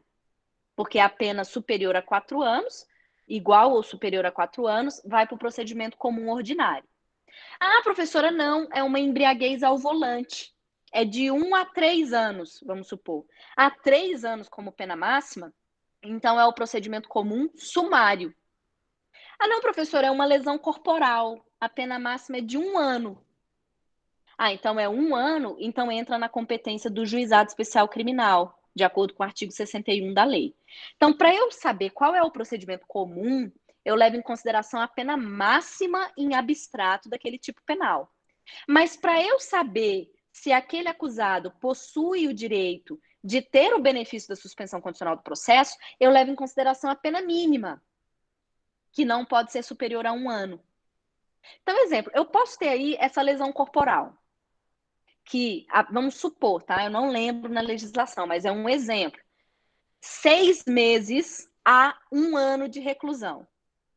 Então, a pena máxima me leva ao juizado especial criminal, a pena mínima me leva a concluir que, se os demais requisitos do artigo 89 estiverem presentes, ele pode receber a suspensão condicional do processo. Tudo bem, está dentro do juizado especial criminal, mas eu posso ter situações na vara criminal comum e não no juizado. Exemplo, delito de receptação. A pena em abstrato é de 1 a 4 anos, ok? 1 a 4 anos. Os 4 anos me levam à vara criminal comum, porque o procedimento a ser adotado é o procedimento comum ordinário. Mas a pena mínima de 1 ano da receptação, se ele preencher os demais requisitos do artigo 89, essa suspensão condicional do processo pode ser oferecida na vara criminal comum, dentro do procedimento comum ordinário. Vamos supor que exatamente esta pessoa, o João, ele praticou uma receptação, o Ministério Público entendeu que era o caso de concessão da suspensão condicional do processo, porque ele preenchia todo esse caput do artigo 89 que você está lendo. A pena mínima não é superior a 1 ano, ele não está sendo condenado, ele não está respondendo a nenhum processo. O Ministério Público ofereceu a suspensão condicional do processo, dentro lá do processo que está tramitando na vara. E aí o Ministério Público falou para ele assim, olha, fulano, durante o que nós chamamos período de prova, que é o período que ele tem que cumprir condições da suspensão condicional do processo para demonstrar que aquele processo pode ser arquivado, que aí ele não vai ter condenação nenhuma, ele vai ter cumprido o benefício. Então vamos supor, e aí o caput diz que esse período de prova pode ser de 2 a 4 anos. Vamos supor que o Ministério Público propôs 2 anos de suspensão. Falou assim, olha, João, dentro desses 2 anos, na forma aí do parágrafo 1º do artigo 89, você vai estar proibido de sair daqui do Distrito Federal, você vai ter que comparecer aqui na vara todo mês para justificar as suas atividades, para a gente saber se você está trabalhando, para a gente saber o que você está fazendo. Então, não pode sair do DF, tem que comparecer aqui mensalmente, e você vai prestar 44 horas de serviços comunitários. Isso pode, porque apesar de não estar previsto no parágrafo 1º do artigo 89, o STJ já decidiu que podem ser incluídas outras condições na suspensão condicional do processo, similares àquelas penas alternativas do artigo 49 do artigo 44 do Código Penal, como prestação de serviço à comunidade, limitação de fim de semana e etc. Isso pode ser imposto. Então, ele começou a cumprir as condições durante esses 2 anos. E aí, o artigo 89, você vai avançar agora para mim, lá para o parágrafo 3º, que eu vou ler aqui com você, e o parágrafo 4º. Olha o que diz esses artigos. Revogações da suspensão condicional do processo, tá? Parágrafo 3º. A suspensão condicional do processo será revogada se no curso do prazo o beneficiário vier a ser processado por outro crime ou não efetuar, sem motivo justificado, a reparação do dano. E parágrafo 4º. A suspensão condicional do processo poderá ser revogada se o acusado vier a ser processado no curso do prazo por contravenção penal ou descumprir qualquer outra condição imposta. O que nós temos aqui? No parágrafo 3º, nós temos uma causa de revogação obrigatória. E no parágrafo 4º, nós temos uma causa de revogação facultativa. O que isso significa? Esse mesmo João, que está cumprindo a suspensão condicional do processo, se dentro desses 2 anos ele vier a ser processado por outro crime, então vamos supor que ele está cumprindo a suspensão condicional do processo numa receptação e veio a ser recebida uma denúncia num outro furto que ele praticou. O que vai acontecer com essa suspensão? Vai ser revogada. Esse processo da receptação vai voltar a correr, sendo realizada a instrução e ele podendo ser condenado, porque ele perdeu o benefício porque veio a ser processado por outro crime. Ou se ele tinha que reparar o dano e ele não reparou o dano, ou não tinha, desde que ele comprove que não tinha possibilidade realmente de fazer. Mas o requisito principal é, se vier a ser processado por um novo crime, ele perde o benefício da suspensão. Isso, parágrafo 3º. Obrigatoriamente, a suspensão vai ser revogada. No parágrafo 4º, nós temos uma faculdade. Vamos supor que o João, cumprindo a suspensão condicional do processo nessa receptação, ele venha a ser processado por uma contravenção penal de vias de fato. O que pode acontecer nessa suspensão condicional do processo? Pode ser que ela continue. Pode ser que o Ministério Público fale, não, como ele já estava ali terminando as condições, vamos supor que faltava 2 meses para terminar, vamos supor que faltavam ali poucas condições para ele cumprir, aí ele diz, não, vamos deixar rolar essa suspensão condicional do processo. Ou seja, existe uma faculdade para quem ofereceu o benefício, que é o Ministério Público, de falar assim, não, vamos deixar ele terminar o benefício, não tem problema não. Então, enquanto no parágrafo 3º eu tenho causa obrigatória, no parágrafo 4º eu tenho causa facultativa. E aí vem a situação julgada. Vamos lá. João está aqui cumprindo a suspensão condicional do processo numa receptação. Vem a notícia que receberam a denúncia, ele está sendo processado por um crime do artigo 28 da Lei de Drogas, que é a posse de droga para consumo próprio. Essa situação da posse de droga, do artigo 28 da Lei de Drogas, se encaixa no parágrafo 3º ou no parágrafo 4º?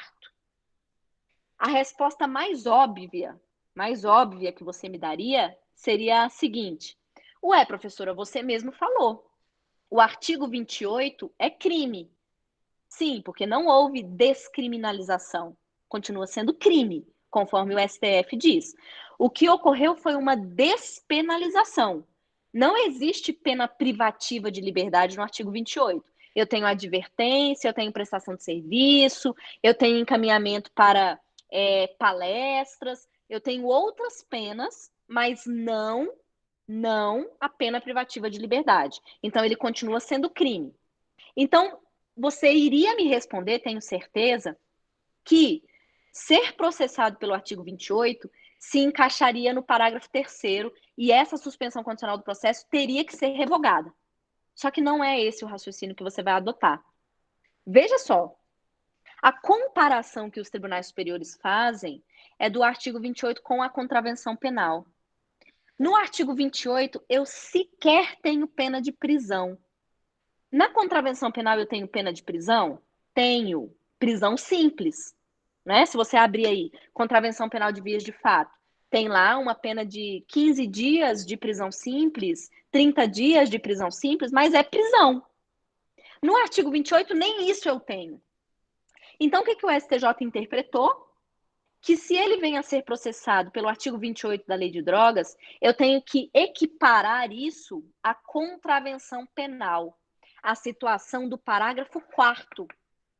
Então, se o João, que está cumprindo a suspensão condicional do processo na receptação, venha a ser processado pelo artigo 28, o Ministério Público pode sim querer que a suspensão continue, porque entra nas hipóteses de revogação facultativa do parágrafo 4º da Lei 9.099, do artigo 89 da Lei 9.099. Olha o que decidiu aqui, olha o informativo 668. O processamento do réu pela prática da conduta descrita no artigo 28 da Lei de Drogas, no curso desse período de prova, que aqui foi de 2 anos, no nosso exemplo, deve ser considerado como causa de revogação facultativa. Aí ele conclui. A contravenção penal tem efeitos primários piores, mais deletérios, portanto, que o crime do artigo 28 da Lei de Drogas. Assim, mostra-se desproporcional que o mero processamento do réu pela prática do artigo 28 seja uma revogação obrigatória, enquanto na contravenção penal, que é mais deletéria, seja uma revogação facultativa. Então, interpretando sistematicamente, ele entendeu que ser processado pelo artigo 28 é uma causa de revogação facultativa. Esse tratamento diferenciado ao artigo 28 já tinha sido dado pelo STJ também em outro informativo no ano de 2018, em que ele entendeu que a condenação anterior pelo artigo 28 não configura reincidência. Então, apesar de ser um crime, se ele tiver uma condenação na folha dele pelo artigo 28, mesmo que não tenha ultrapassado o prazo depurador de 5 anos, o STJ dá o mesmo tratamento da contravenção penal. Então, entende que não há reincidência no caso de artigo 28 com novo crime, como se fosse a contravenção penal com novo crime, que nós sabemos que pelo Código Penal não significa reincidência. Então, o STJ, de forma contumaz, tem dado tratamentos diferenciados às situações do artigo 28 da Lei de Drogas. Já respondendo, que agora eu vou abrir para a pergunta, quem tiver pode ir colocando no chat para a gente já ir encerrando, estamos nos últimos 5 minutos. A Yasmin falou assim, olha, professora, no caso do parágrafo 4º, o MP pede e o juiz revoga ou o próprio MP que faz a revogação? Veja, o benefício, ele é concedido, né? Ele é concedido pelo Ministério Público, né? O juiz, ele não concede o benefício. E aí, quando o autor do fato, o réu, aceita, o juiz homologa o benefício. Então, existe uma homologação. Então, se vai revogar, como teve uma decisão judicial anterior, tem que ter uma decisão judicial. Então, o juiz, verificando a presença da causa de revogação, só que antes ele ouve as partes, então ele ouve o Ministério Público, ele ouve a defesa, então há um contraditório prévio, o juiz vai lá e revoga o benefício. Então, o Ministério Público tem que se manifestar, tanto no parágrafo 3º quanto no parágrafo 4º, existe a manifestação prévia das partes, o contraditório prévio. O juiz não revoga de surpresa, ele vai ouvir. E aí, no parágrafo 3º, ele vai revogar. No parágrafo 4º, se o Ministério Público disser que quer continuar, o juiz continua. Se o Ministério Público entender por revogar, o juiz revoga por decisão judicial e aí segue o processo. Não, eu não disse que ele pode se posicionar em sentido contrário, né? Eu disse que o juiz vai revogar, na hipótese do parágrafo 3º, não tem o que analisar, é uma revogação obrigatória. Só que o juiz, antes de decidir, ele sempre tem que ouvir as partes, né? Então, existe contraditório prévio de qualquer forma. Mas se estava ali bem caracterizada a condição de revogação obrigatória, ele vai revogar. É porque ele pode ouvir as partes, porque ele pode se enganar, pode ter ocorrido algum erro, e aí as partes têm o direito ali de falar. Então, tem a fala para a contribuição à decisão judicial. E aí, o juiz, no parágrafo 3º, revoga. Se no parágrafo 4º ele vai entender por revogar, mas pode ser que o Ministério Público entenda por continuar. E aí, o juiz deixa rolar, ele não tem interesse em revogar para dar continuidade ao processo. Então, ele deixa rolar o benefício mesmo, ok? A Maria e a Ana Vitória falaram a mesma coisa. Claro, eu posso passar, ou daqui a pouco, ou amanhã de manhã, para o pessoal da ESMA, os slides que eu utilizei na exposição da aula, e aí eles colocam para vocês, não sei se vai ser pelo Telegram, eles vão verificar a melhor forma de disponibilização, mas eu não tenho problema nenhum. Eu posso sim disponibilizar para vocês, ok? Bom, a Stephanie perguntou assim: e se durante o benefício for o beneficiário processado por crime anterior àquele? Sim, não interessa, Stephanie. O delito pode ter sido praticado em qualquer momento anterior, seja antes do período de prova, seja durante do período de prova. O que o parágrafo 3º diz é ser processado por crime durante o período de prova. Ser processado é o quê? Recebimento da denúncia. Seja aquele crime recente, aquele crime antigo, o importante é que houve um recebimento da denúncia e aí ele se encaixou numa revogação obrigatória. E aí o benefício vai ser revogado, tá bom? Então depende de ser processado. Pode ser que ele já vinha sendo investigado, mas que nunca houve o recebimento da denúncia. No momento que for recebida a denúncia, para ele ser processado efetivamente, vai cair o benefício, ok? Mais alguma pergunta, gente? Não? Bom, então eu já vou me despedindo de vocês, já está dando 10 horas mesmo, falta 1 minutinho apenas para a gente completar o nosso período de aula. Podem ficar tranquilos que eu vou disponibilizar amanhã de manhã no WhatsApp da ESMA os slides, e aí eles vão verificar com vocês a melhor forma, talvez seja pelo Telegram realmente, porque aí já vai para todo mundo os slides com os julgados aqui que nós tratamos, ok? Muito obrigada pelos elogios aí pela Stephanie, pela Ana Estela, pela Amanda, pelo Lucimar, pela Andréia. Foi muito bom estar aqui com vocês, mesmo que num contato virtual. Às vezes é um pouco estranho, até porque a gente ainda está no momento de adaptação, mesmo que esteja aí no 3º ou 4º mês que a gente dá aula online. Mas eu agradeço para quem quiser manter contato comigo, como eu falei, pode ficar à vontade. Eu tenho o meu Instagram, colocando aqui novamente para quem não sabe, é @prof.lorenocampos. Como eu falei, lá tem várias dicas, tabelas, informativos, lives com temas jurídicos. Então, também vocês podem falar comigo pelo Instagram, pelo direct, ou então pelo meu e-mail, não tem problema nenhum. Vocês podem entrar sempre em contato. Tá bom, gente? Muito obrigada. Daqui eu me despeço de vocês. Um prazer estar aqui e aguardo a próxima oportunidade da gente se encontrar, seja nas lives, seja aqui na Escola da Magistratura ou em outros aulões. Tá bom, gente? Muito obrigada e até mais. Tchau, tchau.